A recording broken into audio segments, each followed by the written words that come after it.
Hey everyone, welcome back to my channel. My name's Andres, and today I'll be talking about the latest books I've read in the month of January.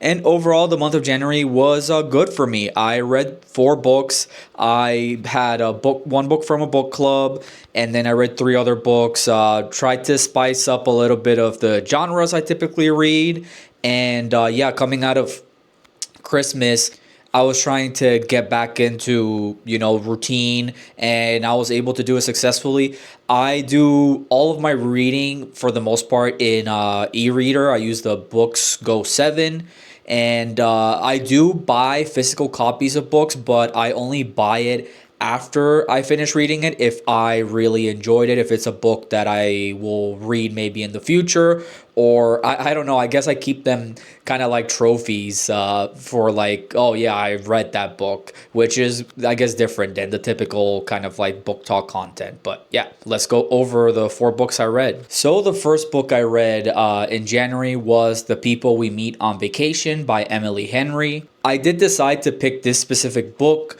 because I've never read anything by Emily Henry before, and I saw that this book is getting a movie, which I think came out already. I haven't seen it yet, but I just figured, hey, start off with this Emily Henry. I am interested in reading other books by her. I have heard Beach Read, which I own a copy of, is a really good book, so I'll definitely check it out later on this year. So this book essentially is a romance set in modern present time, and this is kind of like a friends to lovers trope book. And the structure of the book overall is a little bit confusing. Probably one of my least favorite parts of it.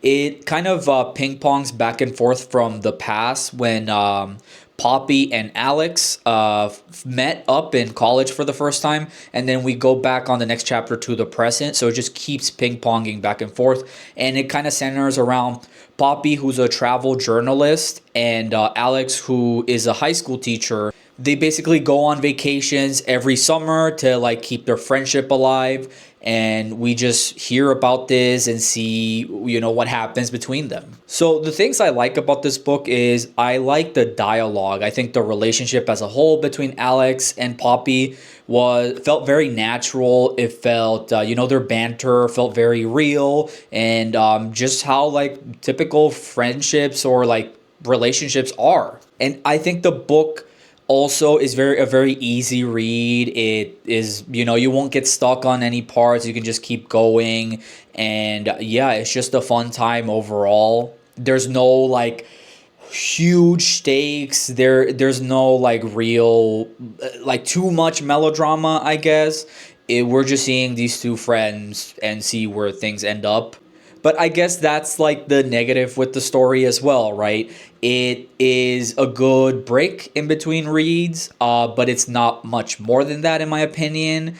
I would say overall I enjoyed it, but if you ask me a year from now, I'm probably not going to remember anything about this book. I just feel like it's good for what it is. So overall, I rated a 3 out of 5 stars. So the next book I read in the month was The Devils by Joe Abercrombie. I have never read anything by him before, and I just figured that, I should jump into it because a lot of book talkers and booktubers that I follow really like his work from his previous series, and I decided on reading this one first because it's his latest book. It's probably going to be an ongoing series. I would assume at least for a trilogy after finishing it. But yeah, it just felt like the perfect point to start. And this is a grimdark fantasy set during like European medieval times. But the twist is this is set during the Crusades, and the Catholic Church is very different here. It's a spin on it with like a female savior rather than Jesus Christ. Jesus Christ in this world is a woman, and there's no cross. Instead of it's a circle. And also, the Crusades aren't against Muslims like it was in history, but it's instead against elves. We don't know much about the elf culture so far in the books, but I'm assuming in the ongoing series, will like in the later books, we'll dive into it. But yeah, this centers around kind of like a suicide S squad that's called the Devils. That is kind of like this group of heretics that the church uses to do their dirty work, to do their like their covert operations. And their mission for this specific book is to take this lady who's called Alex, who they believe to be the heir to the throne in Troy. They're trying to take her from where they are, from the holy city to Troy, to basically establish her as the new queen. And along the way, there are several antagonists that want to usurp the throne. They're trying to stop that from happening. I would say the strongest point about this book is the characters, and which I've heard is very common in Joe Abercrombie books, that his character writing is really good, and I could see that. Viga was my favorite character. She's like this werewolf lady that is really funny, but has also a really tragic backstory.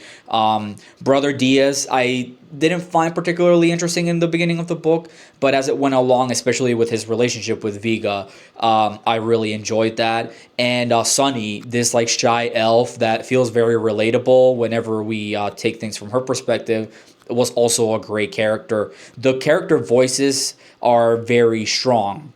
You feel instantly when we are hearing things from the perspective of a character, and that is the strongest point in the book. The plot overall is kind of meh though, and like the world, I guess it. I mean, it's interesting to see this spin on real like history, but at least as so far, there's nothing too interesting being done with it, and I feel like this is another book where I enjoyed it while I was reading it, but I didn't really think too deeply about any of the characters, about any of the plot points or the themes, and it's just another one where it won't really stick with me for long. I will probably check out the second book in the series if I hear it's good. I was left kind of underwhelmed with this one, if I'm being honest, especially hearing so much about Joel Abercrombie. But it's still a fun time, especially if you're a fan of works like Guardians of the Galaxy, Deadpool. Like the humor it reminded me a lot of like Deadpool. A lot of that kind of media. But yeah, overall, I'd say for me, it's a 3.25 out of 5 stars. Next, I wanted to dive into some books in Spanish. I mean, Spanish is my first language, and I feel like I haven't read a book in Spanish before this one in years. And so we picked this one for my book club, and it's Shadow of the Wind by Carlos Ruiz Zafón. And this is a historical fiction set after the Spanish Civil War. It's really a book about books and stories, how they impact our lives, and how we repeat the stories that we hear about, really. And it centers around Daniel, who it's a coming of age story. He, in his youth, becomes obsessed with this book written by this mysterious author called Julian Carax, and he wants to learn more about this person. So it's like this mystery, and as we go along, we're uncovering more and more about Julian Carax's life and the conspiracy surrounding it. And yeah, the writing in this book is in Spanish. I read it in Spanish, obviously. It's so descriptive. Everything has like metaphors upon metaphors to describe like settings and people and situations, and that's one of its strongest points. The pacing, I would say in the beginning, is a bit slow. By the halfway point, there starts to be more and more reveals, and you just won't want to stop reading. You just want to know what's going on. Also, the main character, I would say, is one of the weaker parts of the book. I guess we're supposed to take it like we are in his shoes, like he's this door to this world and to this story, but he just didn't seem that interesting to me. The side characters, though, are a highlight for sure. Fermin, Daniel's best friend, who's like this old man that's really funny, was my favorite character. He was hilarious, the stuff he said, and it reminded me a lot about like growing up in Honduras and having that one uncle that's like much older than you that just says the wildest stuff and you can't believe it came out of his mouth. And the mystery as a whole, Carax's like background and story is so interesting to hear, and it really immerses you into this world. So overall, I really enjoyed this book. I would give it 4 out of 5 stars. And the last book I read in January was Empire of Silence by Christopher Rocchio. I've meant to start this series for so long. I have heard so many good things about it from like Book Talk and BookTube bros that I follow. But yeah, this is a sci-fi space opera set thousands of years in the future, with humanity now being able to travel across planets and, just having that sci-fi tech that you always see in these kinds of stories. And this is written from the perspective of Hadrian Marlowe. This is his memoir, and he's this criminal who destroyed a sun, and essentially in doing so killed off a whole alien race and billions of humans as well. And so we're essentially seeing why he did what he did. We, in this book, start from his youth as the son of the Lord of Devil's Rest, which is in the planet of, I think, Daedua. And we go on this really chaotic journey with him from this point onward and learn about the world, the galaxy, the universe, and all these different alien races and like different human civilizations with their own political systems. That's the strongest part of the book. The lore, the world building is just fantastic. Like, Christopher Rocchio definitely had very clear ideas of how he wants this world to be fleshed out, and he delivered on it. If this world is so immersive, you can definitely build a whole like RPG based off of this. And then also seeing kind of like the political and power dynamics between like how things are divided by with lords. It's kind of like a feudal system, but then there's also like this central religion or religious group called the Chantry. That's like the religious organization of the empire, the Solan Empire, and seeing how they all have their own interests and like they're all vying for more power. It was just so interesting to read. Also, Hadrian as a character feels very unique compared to other protagonists from like fantasy and sci-fi. He is very smart, but he has lived his entire life in a bubble, so he's very naive, and he's also very awkward and has no street smarts at all. He makes so many decisions that like when you're reading them, you're like, don't do this. This is dumb. And he is very emotional and lashes out and just makes a lot of mistakes, and I like that about him. It's just good to see someone that makes mistakes and doesn't learn from them and just keeps making similar mistakes along the way. But I know as the story goes along, things will change. Probably not for the better, given that he murdered a whole alien race. But yeah.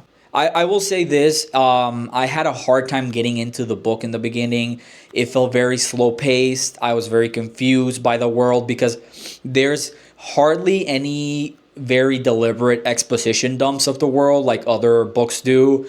Christopher Rocchio instead kind of wants us to connect the dots with what people talk about. There's never this conversation of like Hadrian sits down with someone and it's explained how everything works.